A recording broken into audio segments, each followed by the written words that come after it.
Right now, a crisis is exploding in the Middle East, and it's escalating so fast that it's dragging the entire world into it. At the heart of it all, the planet's most critical waterway. And believe it or not, this whole thing kicked off with just a single number. 30. That's it. That's the number that started it all. Not 30 soldiers, not 30 warships, but 30 very specific and very, very strategic targets. An Israeli strike took out 30 of Iran's fuel tanks. Now, this wasn't just a military poke. Oh no. This was a direct shot at the lifeblood of the Iranian regime. It was the first domino to fall, and it was the spark that set the entire region on fire. So, let's really dig into this opening shot. What made targeting these fuel tanks so significant? And how did it manage to push both sides to the brink almost overnight? You have to understand, this strategy here was surgically precise. This was not a random target. This fuel is what powers the Islamic Revolutionary Guard Corps, the IRGC. It's what lets them operate. So hitting these tanks was a direct attempt to just paralyze their logistics. But it was also an economic hit. I mean, Iran's economy is already under heavy sanctions, and it relies on oil for something like 90% of its revenue. This was a calculated blow to both its military might and its financial survival. And almost immediately, the talk got really, really tough on both sides, basically slamming the door on any chance of de-escalation.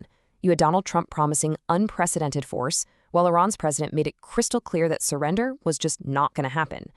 Just like that, there were no diplomatic off-ramps left. And with diplomacy totally off the table, the conflict zeroed in on the world's most critical economic and geographic battleground, the Strait of Hormuz. 20 million. Let that number sink in for a second.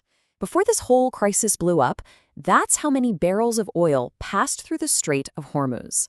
Every single day. That is a massive amount.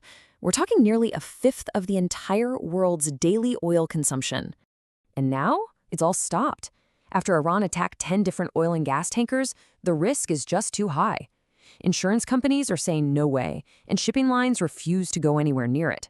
So get this. Without laying a single mine or setting up a naval blockade, Iran has effectively shut down the world's most vital oil artery.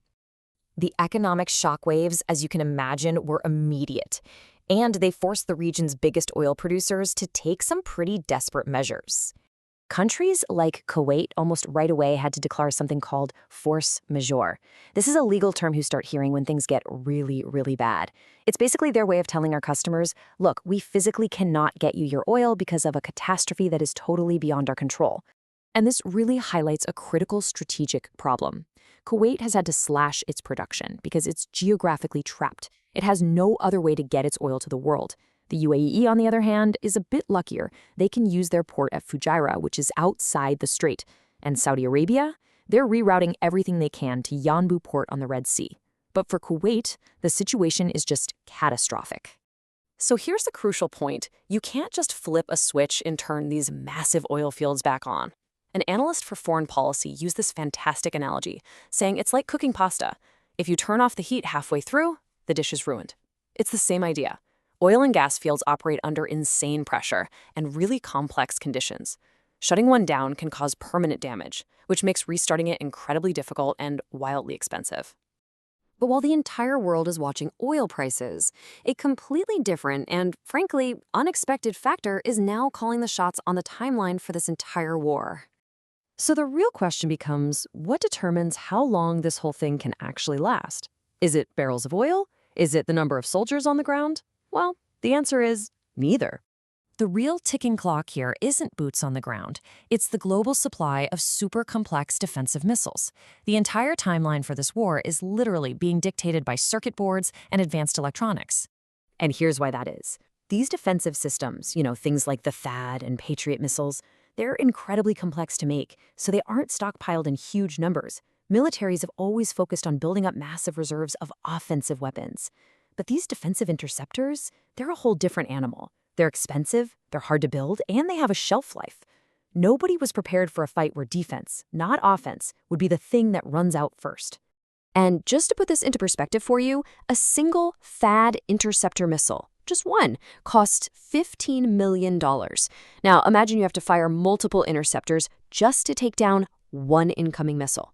You can see how the cost becomes astronomically unsustainable very, very quickly. Which brings us to the strategic deadlock we're in now. With this war of attrition grinding on, who's actually winning? And what is the ultimate endgame here?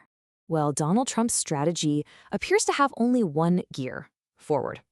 The plan seems to be keep escalating the pressure, refuse any and all negotiation, and accept absolutely nothing less than the complete surrender and collapse of the Iranian regime. It is an incredibly high-stakes game of chicken with no clear off-ramp. But while the world economy takes a hit, all this chaos is creating some very clear winners.